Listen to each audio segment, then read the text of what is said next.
સુપ્રસિદ્ધ યાત્રાધામ ડાકોરમાં પવિત્ર શ્રાવણ અને પુરુષોત્તમ માસના પ્રથમ દિવસે ભક્તિનો અનોખો માહોલ જોવા મળ્યો।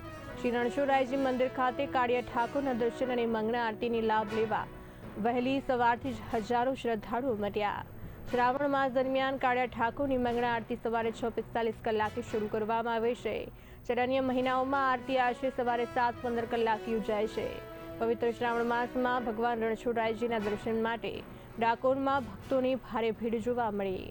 હરિ અને હરના આ પવિત્ર માસમાં ધાર્મિક અનુષ્ઠાન, આધ્યાત્મિક સાધના અને પુણ્યદાનનું વિશેષ મહત્વ માનવામાં આવે છે। પૌરાણિક માન્યતા અનુસાર શ્રાવણ માસ દરમિયાન ભગવાન રણછોડરાયજીની મંગળા આરતીના દર્શન કરવાથી અનંત ગણું પુણ્ય ફળ પ્રાપ્ત થાય છે। શ્રાવણ માસના પ્રારંભ સાથે જ ડાકોર ધામ કૃષ્ણમય બની ગયો।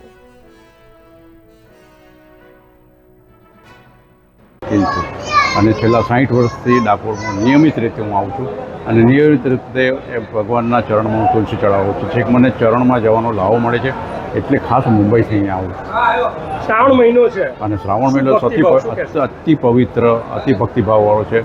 અને શ્રાવણ મહિનામાં શંકર ભગવાન તથા કોઈપણ ભગવાનનું આપણે જે પણ સ્મરણ કરતા હોઈએ, કાં તો એને હૃદયથી શ્રદ્ધાપૂર્વક જો આપણે ભાવપૂર્વક આપણે પ્રેમથી એમની પૂજા વિધિ કરીએ અને સ્મરણ કરીએ તો આપણો જન્મારો આને આગલા બધા જન્મારા આપણા સફળ થઈ જાય।